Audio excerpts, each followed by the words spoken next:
Hi friends, ఈరోజు వీడియోలో Realme GT70 full review చేద్దాం. దీని ప్రైస్ బేస్ మోడల్ది 35,000 రూపాయలు పెట్టారు. కార్డ్ ఆఫర్స్ అన్ని కలుపుకుంటే 32,000 రూపాయలకి అలా ఫస్ట్ సేల్లో చేతికి వచ్చింది. తర్వాత ఫ్యూచర్ లో కూడా 32,000 రూపీస్ ఇంకా తక్కువ ప్రైస్ కి 32 నుంచి 30,000 మధ్యలో ఇది సేల్ లోకి అయితే వస్తుంది. సో మీరు ఎవరైనా రియల్మీ GT70 కొనాలి అనుకుంటే ఈ వీడియోని ఖచ్చితంగా లాస్ట్ వరకు చూడండి. ఎందుకంటే 35,000 రూపాయలు అనేది వీడియో స్టార్టింగ్ లోనే చెప్తున్నా, దీనికి నాకంత వాల్యూ ఫర్ మనీ అనిపించలేదు. ఎందుకంటే అదే 35,000 రూపాయలకి దీనికంటే చాలా బెటర్ ఆప్షన్స్ వస్తాయి. బట్ ఇప్పుడు 35,000 రూపాయలకి ఇది వాల్యూ ఫర్ మనీ లాగా అనిపించకపోయినా గానీ ఒక సంవత్సరంలో ఖచ్చితంగా లాస్ట్ ఇయర్ ఎట్లయితే రియల్మీ GT60 30,000 రూపాయల ప్రైస్ సెగ్మెంట్ లో లాంచ్ అయ్యి ఒక 6 నెలల తర్వాత 25,000 రూపీస్ లోపు హ్యూజ్ ప్రైస్ కట్ చేశారు. అట్లా ఈ ఫోన్ కి కూడా ప్రైస్ కట్ చేసే అవకాశాలు ఉన్నాయి. ఇప్పుడు 35,000 రూపాయలైనా గానీ ఫ్యూచర్ లో 28,000-29,000 రూపాయలకి వచ్చే ఛాన్స్ అయితే ఉంది. అట్లీస్ట్ అలా వచ్చినప్పుడైనా ఈ ఫోన్ ని కొనొచ్చలేదా, ఈ అన్ని విషయాల గురించి ఈ రోజు వీడియోలో మాట్లాడుకుందాం. అండ్ రివ్యూలోకి వెళ్ళే ముందు ఒక చిన్న మాట చెప్పాలి. ఈ ఫోన్ నాకు ఎవరు రివ్యూని పంపించలేదు, జస్ట్ రివ్యూ చేయడం కోసం నేను నా సొంత డబ్బులు పెట్టుకుని కొనుక్కున్నాను. ఈ రివ్యూ అయిపోయిన తర్వాత ఈ ఫోన్ మళ్ళీ నేను అమ్మేస్తాను.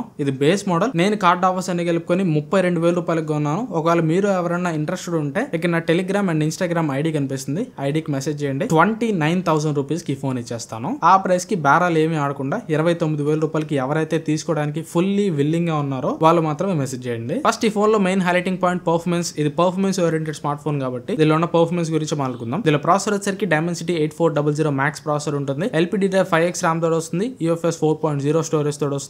ఇక్కడ పర్ఫార్మెన్స్ అయితే ఈ Dimensity 8400 ప్రాసెసర్ అయితే బాగానే ఉంటుంది. కానీ ఆ ప్రైస్ లో 30,000 రూపాయల పైన దీని కాంపిటీషన్ బ్రాండ్ నుంచి 8S Gen 4 లాంటి ప్రాసెసర్స్ వస్తున్నాయి. ఆ 8S Gen 4 ప్రాసెసర్ తోటి లేదా లాస్ట్ జనరేషన్ 8 Gen 3 ప్రాసెసర్ తోటి దీన్ని కంపేర్ చేసుకుంటే ఖచ్చితంగా దీనిలో ఉన్న 8400 మ్యాక్స్ ప్రాసెసర్ అయితే తగ్గుతుంది. సో ఆ ప్రైస్ లో దీని పర్ఫార్మెన్స్ అయితే బాగానే ఉంటుంది. కాకపోతే ఇది best in segment, first ranking ఇచ్చే పర్ఫార్మెన్స్ అయితే కాదు. దీనికంటే బెటర్ పర్ఫార్మింగ్ స్మార్ట్ ఫోన్స్ కూడా ఆ ప్రైస్ లో ఉంటాయి. ఇక ప్రాక్టికల్ గా ఈ ప్రాసెసర్ అయితే performance daily day to day చేస్తున్నప్పుడు ఏం ప్రాబ్లం ఉండదు. గేమింగ్ కూడా BGMI 90 FPS లో హ్యాండిల్ చేస్తుంది. Smooth and extreme plus graphics మాత్రం హ్యాండిల్ చేస్తుంది. ఆ ప్రైస్ లో మిగిలిన ఫోన్స్ 120 FPS కూడా హ్యాండిల్ చేస్తాయి. బట్ దీనిలో 90 FPS గేమింగ్ అయితే బానే ఉంది. ఎక్కడ కూడా మేజర్ లాగ్స్ నేను నోటీస్ చేయలేదు. కానీ అక్కడక్కడ కొన్ని ఫ్రేమ్ డ్రాప్స్ నేను నోటీస్ చేశాను. ఇవి మేబీ గేమ్ ఆప్టిమైజేషన్ వల్ల వచ్చిన ఫ్రేమ్ డ్రాప్స్ అయి ఉండొచ్చు. ఎందుకంటే మ్యాచ్ స్టార్ట్ చేసినప్పుడు ఇనిషియల్ గా ఒక 10 సెకండ్స్ అలా చిన్న చిన్న ఫ్రేమ్ డ్రాప్స్ నేను నోటీస్ చేశాను. ఇది మేబీ గేమ్ ఆప్టిమైజేషన్ ఇష్యూ వల్ల కావచ్చు. దీనిలో అయితే గేమింగ్ పర్ఫార్మెన్స్ అయితే బాగానే ఉంది. అండ్ గేమ్స్ ఆడుతున్నప్పుడు టెంపరేచర్ కూడా కొంచెం ఎక్కువ రీచ్ అవుతుంది. దగ్గరగా 44 దాకా వెళ్తుంది. నార్మల్ గా నా రూమ్ కండిషన్ లో నేను ఏ ఫోన్ రివ్యూ చేసినా గానీ 42-43 వరకు మాత్రమే రీచ్ అవుతుంది. బట్ దీనిలో 44 వరకు టెంపరేచర్ రీచ్ అయింది. సో పర్ఫార్మెన్స్ అయితే బాగానే ఉంటుంది, టిక్ చేస్తుంది. బట్ ఆ ప్రైస్ లో బెస్ట్ ఇన్ సెగ్మెంట్ అయితే కాదు. నెక్స్ట్ ఇంకా బిల్డ్ అండ్ డిజైన్ గురించి అనుకున్నాం అంటే దీనిలో మొత్తం 3 కలర్స్ ఉంటాయి. నా దగ్గర ఉన్నది రేసింగ్ ఎల్లో. ఈ రేసింగ్ ఎల్లో వచ్చరికి వెనకాల వేగల్ లెదర్ బ్యాక్ తోడు వస్తుంది. అండ్ పక్కన సైడ్ కి ఒక రేసింగ్ ట్రాక్ డిజైన్ లాగా బ్లాక్ కలర్ లో ఒక డిజైన్ ఎలిమెంట్ ఇచ్చారు. చూడడానికి ఇది ఐ క్యాచీగా ఉంటుంది. బట్ ఎల్లో కలర్ ఎంత మందికి నచ్చుతుంది అనేది మీరు చూసుకోవాలి. నాకైతే డిజైన్ అయితే బాగానే అనిపించింది. ఇంకా ఇది కాకుండా 2 వేరే కలర్స్ కూడా ఉంటాయి, ఐసెన్స్ బ్లాక్ అండ్ ఐసెన్స్ బ్లూ. అవి మొత్తం కూడా ప్లాస్టిక్ బాడీ తోడు వస్తాయి. ఫోన్ వెయిట్ వచ్చేసరికి 206 గ్రామ్స్ దాకా ఉంది. ఫోన్ 206 గ్రామ్స్ ఉన్నా కానీ వెయిట్ బ్యాలెన్సింగ్ అయితే బాగానే చేశారు. కాకపోతే కొంచెం వెయిట్ అయితే తెలుస్తుంది. దీనిలో బిగ్గర్ బ్యాటరీ ఉంటుంది, పెద్ద బ్యాటరీ ఉంటుంది. మీకు పెద్ద బ్యాటరీ కావాలంటే ఫోన్ థిక్నెస్ కి వెయిట్ కి మీరు కాంప్రమైజ్ అవ్వక తప్పదు. అండ్ నెక్స్ట్ డిస్ప్లే వచ్చరికి 6.8 ఇంచ్ LTPS AMOLED డిస్ప్లే తోడు వస్తుంది. 1.5K రెజల్యూషన్ తోడు వస్తుంది. 120Hz రిఫ్రెష్ రేట్ సపోర్ట్ చేస్తుంది. అండ్ ఇది ఫ్లాట్ డిస్ప్లే. డిస్ప్లే ప్రొటెక్షన్ వచ్చరికి Dragontrail D+ glass use చేశారు. ఇక్కడ ఫస్ట్ థింగ్ డిస్ప్లే ప్రొటెక్షన్ లో ఒక కాంప్రమైజ్ మీరు నోటీస్ చేయొచ్చు. 35,000 రూపాయలు మనం పడుతున్నప్పుడు ఖచ్చితంగా గొరిల్లా గ్లాస్ మనం ఎక్స్పెక్ట్ చేయొచ్చు. బట్ వీళ్ళు మాత్రం డ్రాగన్ ట్రైల్ అదేదో D+ అంట. ఫస్ట్ టైం అంట నా గ్లాస్ పేరు నేను. అది కాకుండా ఇంకేదైనా మంచి గ్లాస్ యూస్ చేసి ఉంటే బాగుండేది. అండ్ ఇక్కడ చాలా మంది మన సబ్స్క్రైబర్స్ LTPS ప్యానల్ అంటే ఏంటి, LTPS LTPO సేమా అని అడుగుతున్నారు. ఇక్కడ LTPS అయితే సేమ్ కాదు. ఇక్కడ LTPO డిస్ప్లే లో రిఫ్రెష్ రేట్ 1 Hz నుంచి మాక్సిమం రిఫ్రెష్ రేట్ ఎంత ఉంటే అంత. 120 అయితే 120, 144 అయితే 144, అలా ఎంత ఉంటే అంత. Each and every single individual hertz అంటే 1 Hz, 2 Hz, 3 Hz అలా మీరు చేస్తున్న టాస్క్ ని బట్టి each and every single individual hertz కూడా దానికి తగ్గట్టు అడ్జస్ట్ చేసుకునేది. బట్ LTPS డిస్ప్లే లో అలా ఇండివిడ్యువల్ హెర్ట్జ్ అయితే అడ్జస్ట్ కాదు. జస్ట్ 30, 60, 90, 120 ఇలా 4 రకాలుగా మాత్రమే అడ్జస్ట్ అవుతుంది. మరి దీనికి LTPS అని స్పెషల్ గా పేరు ఎందుకు పెట్టారంటే ఈ LTPS డిస్ప్లే లో నార్మల్ గా ఇప్పుడు డిస్ప్లేలన్నీ కూడా 1.5K తీసుకొస్తున్నారు కదా. ఆ 1.5K డిస్ప్లే ని ఇంకొద్దిగా బూస్ట్ చేసి ఇంకొద్దిగా షార్ప్ గా మంచి పిక్చర్ క్వాలిటీ ఇవ్వడానికి అండ్ టచ్ రెస్పాన్స్ రేట్ అంటే మనం ఫోన్ ని టచ్ చేస్తున్నప్పుడు ఆ టచ్ శాంప్లింగ్ రేట్ అంటారు కదా, ఆ టచ్ శాంప్లింగ్ రేట్ కొంచెం ఫాస్ట్ గా వేయడానికి మాత్రమే LTPS డిస్ప్లే పనికొచ్చింది. అంతేగాని LTPS డిస్ప్లే ఉన్నందువల్ల LTPO డిస్ప్లే లాగా బ్యాటరీ అయితే సేవ్ కాదు. అండ్ రిఫ్రెష్ రేట్ కూడా ఈచ్ అండ్ ఎవ్రీ హెర్ట్జ్ కూడా అడ్జస్ట్ కాదు. అండ్ డిస్ప్లే క్వాలిటీ గురించి అనుకుంటే డిస్ప్లే క్వాలిటీ చాలా బాగుంది. డిస్ప్లే లో బెజల్స్ మీకు యూనిఫామ్ గా అండ్ థిన్ గా ఉన్నాయి. డిస్ప్లే చూసినప్పుడు మంచి ఎక్స్పీరియన్స్ ఉంది. డిస్ప్లే షార్ప్ గా ఉంది, మంచి కలర్స్ ఉన్నాయి. డిస్ప్లే వ్యూయింగ్ యాంగిల్స్ బాగున్నాయి. వైడ్ 1 L1 సర్టిఫికేషన్ ఉంటుంది. అమెజాన్ ప్రైమ్ వీడియో HD క్వాలిటీలో స్ట్రీమ్ చేస్తుంది. అండ్ యూట్యూబ్ లో HDR వీడియో కూడా ప్లే చేస్తుంది. HDR వీడియో ప్లే చేస్తున్నప్పుడు బ్రైట్నెస్ బ్రైట్నెస్ కూడా 2400 నిట్స్ పైన వస్తుంది. సో యాక్చువల్ హెచ్డిఆర్ బ్రైట్నెస్ కూడా వస్తుంది. అండ్ డిస్ప్లే సన్లైట్ విజిబిలిటీ కూడా చాలా బాగుంది. పీక్ సన్లైట్ లో నేను చెక్ చేసిన దాని ప్రకారం 1600 నిట్స్ వరకు బ్రైట్నెస్ వెళ్తుంది. ఇంకా 1800 నిట్స్ వరకు కూడా దీని బ్రైట్నెస్ వెళ్ళొచ్చు. అండ్ ప్రాక్టికల్ గా సన్లైట్ లో యూస్ చేసినప్పుడు కూడా డిస్ప్లే క్లియర్ గా కంటికి కనిపిస్తుంది. ఓవరాల్ గా డిస్ప్లే క్వాలిటీ అయితే ఆ ప్రైస్ కి బాగానే ఉంది. బట్ డిస్ప్లే ప్రొటెక్షన్ మాత్రం ఆ డ్రాగన్ ట్రైల్ D+ కాకుండా ఏదైనా కొంచెం బెటర్ ఇచ్చి ఉంటే బాగుండేది. అండ్ స్టీరియో స్పీకర్స్ కూడా ఉంటాయి, బట్ డాల్బీ అట్మాస్ సపోర్ట్ చేయదు. స్టీరియో స్పీకర్ సపరేషన్ వచ్చేసరికి 70-30% ఉంది. అంటే కింద స్పీకర్ నుంచి 70% వాల్యూమ్ వస్తుంటే పైన స్పీకర్ నుంచి 30% వస్తుంది. ఇది కొద్దిగా బెటర్ ఉంటే బాగుండేది.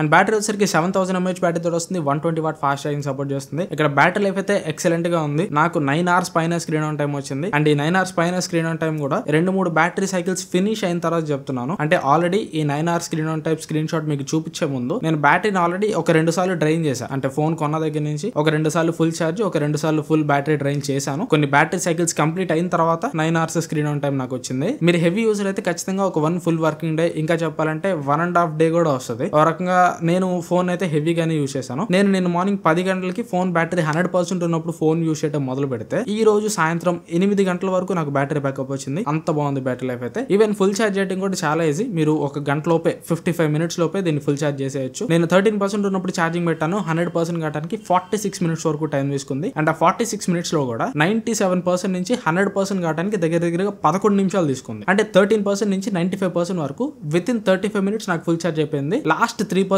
ఫుల్ ఛార్జ్ కావడానికి మాత్రం ఒక 10 నిమిషాల వరకు టైం తీసుకుంది. Battery fast charging speed and battery life అయితే మాత్రం ఎక్సలెంట్ గా ఉంది. And next finally cameras. ఈ ఫోన్ లో ఇప్పటి వరకు చెప్పిన ఆస్పెక్ట్స్ అన్ని కూడా అన్ని బాగానే ఉన్నాయి. ఏదన్నా బాగాలేని ఆస్పెక్ట్ ఒకటి ఉందా అంటే కెమెరా మాత్రం సీరియస్లీ బాగాలేదు. ఇందులో బ్యాక్ సైడ్ 2 కెమెరాస్ ఉంటాయి. Primary camera 50 megapixel camera, Sony IMX896 sensor, optical image stabilisation తోటి వస్తుంది. Secondary camera 8 megapixel ultra wide angle camera ఉంటుంది. ఫ్రంట్ కెమెరా 32 మెగాపిక్సెల్ కెమెరా ఉంటుంది. ఈ కెమెరాస్ మీకు డే లైట్ లో పర్వాలేదు, మంచి పర్ఫార్మెన్స్ చేస్తాయి. డే లైట్ లో back side primary camera, front camera, dynamic range బాగుంది. ఓవరాల్ ఎంటైర్ ఇమేజ్ చూడడానికి బాగానే ఉంది. కాకపోతే కలర్స్ ఒకసారి మీరు అబ్జర్వ్ చేయండి. ఈ ఫ్లవర్ ఒకసారి అబ్జర్వ్ చేయండి. ఇది రెడ్ కలర్ ఫ్లవర్, మరి అంత రెడ్ గా అయితే లేదు. సో కలర్స్ అయితే కొద్దిగా సాచురేటెడ్ గా, కొద్దిగా వైబ్రెంట్ గా ఉన్నాయి. అండ్ డీటెయిల్స్ కూడా డే లైట్ లో జూమ్ చేసి చూస్తే మరి అంత షార్ప్ డీటెయిల్స్ అయితే కనిపించట్లేదు. ఇంకా బెటర్ డీటెయిల్స్ క్యాప్చర్ చేసి ఉండొచ్చు. అండ్ లో లైట్ లోకి వెళ్ళిపోతే ఇక్కడ ఫోటోస్ అయితే అస్సలు బాగాలేవు. అక్కడ మంచి లైటింగ్ ఉంది, మంచి లైటింగ్ ఉన్నా కానీ ఫోటోస్ చూడొచ్చు, చాలా డార్క్ గా క్యాప్చర్ చేస్తుంది. అక్కడ నా స్కిన్ టోన్ చూడొచ్చు, మరి దారుణంగా ఉన్నాయి. ఫోటో ఇంకొద్దిగా బ్రైట్ ఉండొచ్చు అనిపించింది. అండ్ పోర్ట్రేట్ షాట్స్ ఇవి డే లైట్ లో బాగానే ఉంటాయి. ఇక్కడ మీరు శాంపిల్స్ చూడొచ్చు. Front camera and back camera 2x లో తీసిన portrait. Back camera 2x portrait అయితే చూడడానికి చాలా బాగుంది. మంచి బ్లర్ ఎఫెక్ట్ ఉంది. ఫోటో కూడా చూడడానికి బాగానే ఉంది. కాకపోతే ఇష్యూ ఏంటంటే బ్యాక్ కెమెరా 1x లో పోర్ట్రేట్ తీసినప్పుడు అసలు పోర్ట్రేట్ పట్టట్లేదు. ఇక్కడ చూడొచ్చు, అది 1x లో క్యాప్చర్ చేసిన ఫోటో. అసలు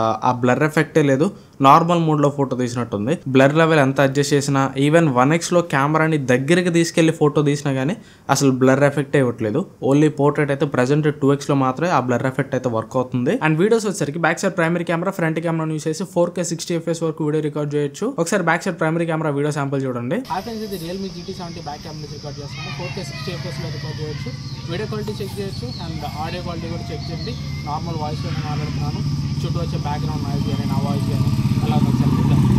ఇక్కడ డైలైట్ లో back side primary camera video అయితే ఓకే అని చెప్పొచ్చు. పర్వాలేదు, బాగానే ఉంది. ఎక్కువ కంప్లైంట్ చేయడానికి అయితే లేదు. డైనమిక్ రేంజ్ కానీ, కలర్స్ కానీ అన్ని పర్వాలేదు, బాగానే ఉన్నాయి. బట్ జూమ్ చేసి చూసినప్పుడు డీటెయిల్స్ ఇంకొద్దిగా బెటర్ ఉంటే బాగుంది అనిపించింది. అండ్ ఫ్రంట్ కెమెరా కూడా పర్లేదు. డైలైట్ లో మంచి వీడియోని క్యాప్చర్ చేస్తుంది. అల్ట్రా వైడ్ యాంగిల్ కెమెరా గురించి అంత తక్కువ మాట్లాడుకుంటే అంత మంచిది. డైలైట్ లో కూడా కొంచెం పూర్ వీడియోని క్యాప్చర్ చేస్తుంది. ఇక లో లైట్ లోకి వెళ్ళిపోతే అన్ని కెమెరాస్ నుంచి కొంచెం డార్క్ వీడియో వస్తుంది. ఇక్కడ చూడొచ్చు, ఇది back side primary camera video. అక్కడ మంచి లైటింగ్ ఉంది. మంచి లైటింగ్ ఉన్నా కానీ ఆ వీడియో అయితే అంత బ్రైట్ గా తీసుకోవట్లేదు. ఈవెన్ ఫ్రంట్ కెమెరా కూడా అంతే ఉంది. ఫ్రంట్ కెమెరాలో కలర్స్ కూడా కొద్దిగా లో లైట్ లో డీసాచురేటెడ్ కలర్స్ వస్తున్నాయి. అంత పర్ఫెక్ట్ కలర్స్ రావట్లేదు. అండ్ వీడియో కూడా కొద్దిగా డార్క్ ఉంది. వీడియోలో నాయిస్ కూడా మీరు అబ్జర్వ్ చేయొచ్చు. Ultra wide angle camera low light లో అక్కడ ఏదో దయ్యాలు తిరిగినట్టు ఉండేది. అంత యూస్ఫుల్ వీడియో అయితే అల్ట్రా వైడ్ యాంగిల్ కెమెరా నుంచి లో లైట్ లో ఎక్స్పెక్ట్ చేయలేం. And portrait video front and back cameras ని యూస్ చేసి 1080p 30 FPS లో రికార్డ్ చేయొచ్చు. ఇక్కడ 2 వీడియోస్ కూడా డే లైట్ లో అయితే బాగానే ఉంటాయి. ఓవరాల్ గా కెమెరా గురించి ఒక ముక్క చెప్పాలంటే, కెమెరా అకేషనల్ గా యూస్ చేయడానికి ఓకే కానీ మరి అంత బెస్ట్ కెమెరా అయితే లేదు. కెమెరా డిపార్ట్మెంట్ లో ఇంకా ఆ ప్రైస్ లో చాలా ఇంప్రూవ్మెంట్ చేయాలి. ఎందుకంటే 35,000 రూపాయలు మనం పెడుతున్నప్పుడు కెమెరా బాగాలేకపోయినా కానీ తీసుకోవచ్చు అనే ఎగ్జాంప్షన్ మనం ఇవ్వలేం. సో దీనిలో అయితే ఖచ్చితంగా కెమెరా బాగాలేదు. ఒక రకంగా దీనికి రేటింగ్ ఇవ్వాలంటే 7.5 out of 10 ఇవ్వచ్చు. ఒకవేళ మీకు కెమెరానే మెయిన్ ఇంపార్టెంట్ అనుకుంటే మాత్రం దీనిలో కెమెరాస్ అయితే చాలా యావరేజ్ ఉన్నాయి. అండ్ సాఫ్ట్వేర్ రివ్యూ వచ్చరికి out of the box Android 15 తోటి వస్తుంది. రియల్మీ OS 6 తోటి వస్తుంది. అప్డేట్స్ వచ్చరికి 4+6 years అంటే 4 generation సాఫ్ట్వేర్ అప్డేట్స్. అంటే Android 19 వరకు మీకు అప్డేట్స్ వస్తాయి. 6 years దాకా సెక్యూరిటీ అప్డేట్స్ వస్తాయి. అప్డేట్ పాలసీ అయితే బాగుంది. అండ్ యూఐ వచ్చరికి ఇది రియల్మీ యూఐ కాబట్టి కొంచెం మీకు బ్లోట్వేర్ ఉండిద్ది. ఆ బ్లోట్వేర్ మొత్తం కూడా మీరు అన్ఇన్స్టాల్ చేసుకోవాలి. అండ్ కస్టమర్ సిస్టమ్ ఓఎస్ లో కావాల్సిన ఫీచర్స్ అన్ని ఉంటాయి. డ్యూల్ యాప్స్, యాప్ లాక్ ఇవన్నీ ఉంటాయి. అండ్ ఏ ఫీచర్స్ కూడా రియల్మీలో చాలా ఉంటాయి. దీనిలో కొత్తగా ఒకటి ఏ స్టూడియో అని యాడ్ చేశారు. ఏ స్టూడియో నాకు చాలా బాగా నచ్చింది. ఇది ఓపెన్ చేస్తే దీనిలో మీకు ఇక్కడ కొన్ని డిఫాల్ట్ టెంప్లెట్స్ ఉంటాయి. ఈ టెంప్లెట్స్ ప్రకారంగా మీ ఇమేజ్ ని మీరు జనరేట్ చేసుకోవచ్చు. ఒక టెంప్లెట్ సెలెక్ట్ చేసుకోండి. అక్కడ సెలెక్ట్ చేసుకుంటే పక్కన ప్లస్ ఐకాన్ కనిపిస్తుంది. ఆ ప్లస్ ఐకాన్ మీద క్లిక్ చేస్తే ఆల్రెడీ గ్యాలరీలో మీరు తీసుకున్న ఫోటో అయినా అప్లోడ్ చేయొచ్చు, లేదంటే అక్కడ నుంచి కెమెరాలైనా ఒక ఫోటో తీసుకోవచ్చు. ఒక మంచి ఫోటోని సెలెక్ట్ చేసుకోండి. ఆ ఫోటోని సెలెక్ట్ చేసుకుని కింద జనరేట్ కొడితే ఆ టెంప్లెట్ లో ఉన్న విధంగా మీ ఫేస్ వస్తుంది. ఇక్కడ చూడొచ్చు ఈ మెకా బాయ్ టెంప్లెట్ అయితే చాలా బాగుంది. అక్కడ నా ఫేస్ బాగా సూట్ అయింది. ఇలా మీరు రకరకాలుగా ఫోటోస్ అయితే జనరేట్ చేసుకోవచ్చు. అండ్ జనరేట్ చేసిన ఫోటోకి ఎడిట్ చేసుకొని మీరు వెనకాల బ్యాక్గ్రౌండ్ లాంటివి కూడా చేంజ్ చేసుకోవచ్చు. బట్ ఇక్కడ ఫోటోస్ జనరేట్ చేసేటప్పుడు కింద స్టార్ బ్యాలెన్స్ అని ఒక బ్యాలెన్స్ కనిపిస్తుంది. ఇది మీరు జనరేట్ చేసే ప్రతి ఫోటోకి ఒక 10 యూనిట్స్ అయితే మైనస్ అవుతుంది. మరి స్టార్ బ్యాలెన్స్ మొత్తం జీరో అయిపోయిన తర్వాత వీళ్ళు మళ్ళీ ఫోటోస్ జనరేట్ చేయడానికి ఏమన్నా డబ్బులు కట్టమంటారు ఏమో తెలియదు, కానీ ఇది జీరో అయిపోతే మాత్రం సమ్ ఏదో ఛార్జెస్ ఉంటాయి మీరు ఫోటోస్ జనరేట్ చేసుకోవడానికి. అది ఏం ఛార్జెస్ ఉంటాయి అనేది నాకు ఇప్పుడైతే క్లియర్ గా తెలియదు. And call quality, signal reception బాగుంది. అండ్ ఇయర్ పీస్ నుంచి వచ్చే వాల్యూమ్ కూడా ఆన్ పాయింట్ ఉంది. మరీ ఎక్కువ రావట్లేదు, మరీ తక్కువ రావట్లేదు, కరెక్ట్ వాల్యూమ్ వస్తుంది. కాలర్ ఇవే కూడా ఈసారి ఈ ఫోన్ లో డైరెక్ట్ గా ఓడేలరే వస్తుంది. ఇంతకుముందు రియల్మీ ఫోన్స్ అన్నిట్లో డైరెక్ట్ గా గూగుల్ డైలర్ ఇచ్చి ప్లే స్టోర్ నుంచి మనం ఓడేలర్ సపరేట్ గా మళ్ళీ మనం ఇన్స్టాల్ చేసుకోవాల్సి వచ్చేది. బట్ ఈ ఫోన్ లో మాత్రం డిఫాల్ట్ గా ఓడేలరే ప్రొవైడ్ చేస్తున్నారు. సో మీరు కాల్ రికార్డ్ చేస్తున్నా కానీ అవతల వాళ్ళకి కాల్ రికార్డ్ చేస్తున్నట్టు వినిపించదు. అండ్ సార్ వాల్యూ వచ్చరికి head SAR value 1.183 watt per KG ఉంది. Body SAR value 0.660 watt per KG ఉంది. అండ్ ఎక్స్ట్రా ఫీచర్స్ గురించి మనకుంటే స్టీరియో స్పీకర్స్ తోడు వస్తుంది. ఇది ఆల్రెడీ చెప్పాను. అండ్ ఈ ఫోన్ లో NFC ఉంటుంది. ఐఆర్ బ్లాస్టర్ వచ్చరికి పైన టాప్ లో ఐఆర్ బ్లాస్టర్ లాంటి సెన్సార్ అయితే ఉంది. ఇది ఐఆర్ బ్లాస్టర్ అనుకుంటున్నాను నేను. కాకపోతే ఫోన్ లో అయితే ఎట్లాంటి రిమోట్ యాప్ వీళ్ళు ప్రొవైడ్ చేయలేదు. మరి రిమోట్ యాప్ ప్రొవైడ్ చేయలేదు కాబట్టి ఇది ఐఆర్ బ్లాస్టర్ అనుకోవాలా, మరి హోల్ ఎందుకు ఇచ్చారు అనేది నాకైతే అర్థం కావట్లేదు. అండ్ USB పోర్ట్ వచ్చేసి USB 2.0 పోర్ట్ ఉంటుంది. 2.0 పోర్ట్ కాబట్టి దీన్ని క్యాప్చర్ కార్డ్ కనెక్ట్ చేసి గేమ్ లైవ్ చేయడం ఇట్లాంటివి అయితే మీరు చేయలేరు. Security purpose in display fingerprint scanner తోడు వస్తుంది. ఇది ఫాస్ట్ అండ్ యాక్యురేట్ ఉంది, no problem at all. And IP rating వచ్చరికి IP66+68+69 రేటింగ్ తోడు వస్తుంది. అంటే ఇది కంప్లీట్ వాటర్ రెసిస్టెంట్ ఫోన్ అనమాట. నేలలో పడ్డా కానీ ఫోన్ కి ఏం కాదు. బట్ పొరపాటున నేలలో పడి ఫోన్ ఖరాబ్ అయితే మాత్రం వారంటీ ప్రొవైడ్ చేయరు, గుర్తుపెట్టుకోండి. ఇది ఆల్గా డిపార్ట్మెంట్ వైజ్ ఈ ఫోన్ డీటెయిల్స్ అయితే. ఇక ఈ ఫోన్ కొనొచ్చా లేదా ఒక వర్డింగ్ చెప్పంటే మాత్రం ఈ ఫోన్ బేస్ మోడల్ ప్రైస్ 35,000 రూపాయలు. 35,000 రూపాయలు అనేది ఖచ్చితంగా దీనికి ఒక 5,000 రూపాయలు, 5,000 రూపాయల దాకా వీళ్ళు హైయర్ ప్రైస్ పెట్టినట్టే. నన్ను అడిగితే ఈ ఫోన్ కి కరెక్ట్ ప్రైస్ 30,000 రూపాయలు. ఈవెన్ చెప్పాలంటే 30,000 రూపాయలకు కూడా ఇదంతా జస్టిస్ చేయదు. ఎందుకంటే అదే 30,000 రూపాయలకి iQOO Neo 10 వస్తుంది. ఈ iQOO Neo 10 లో దీంతో కంపేర్ చేస్తే బెటర్ ప్రాసెసర్ ఉండిద్ది, బెటర్ కెమెరాస్ ఉంటాయి. అండ్ ఈ ఫోన్ దీంతో కంపేర్ చేస్తే ప్రెసెంట్ ఒక 2,000 రూపాయలు తక్కువ ప్రైస్ కి వస్తుంది. ఇది మీకు కార్డ్ ఆఫర్స్ అన్ని కలుపుకొని 32,000 రూపాయలకి బేస్ మోడల్ వస్తే ఇది 30,000 రూపాయలకి వస్తుంది. సో 2,000 రూపాయలు తక్కువ ప్రైస్ లో better processor and better cameras దీనిలో ఉంటాయి. కాకపోతే దీనిలో IP రేటింగ్ ఉండదు, దీనిలో IP రేటింగ్ ఉండేది. బట్ IP రేటింగ్ కోసం 35,000 రూపాయలు పెట్టి ఫోన్ తీసుకోవాలంటే దీనిలో ప్రాసెసర్ 8 సిరీస్ ప్రాసెసర్, అబ్బా 9 సిరీస్ ప్రాసెసర్ కూడా కాదు. దీనిలో ఏదైనా డైమెన్సిటీ 9 సిరీస్ ప్రాసెసర్ యూస్ చేసి ఉంటే 30,000 రూపాయలకైనా కొనదగ్గ ఫోన్ అని ఆలోచించవచ్చు. బట్ దీనిలో 8 సిరీస్ ప్రాసెసర్, 8 సిరీస్ ప్రాసెసర్ కి 35,000 రూపాయలు ప్రైస్ పెట్టాల్సిన అవసరం లేదు.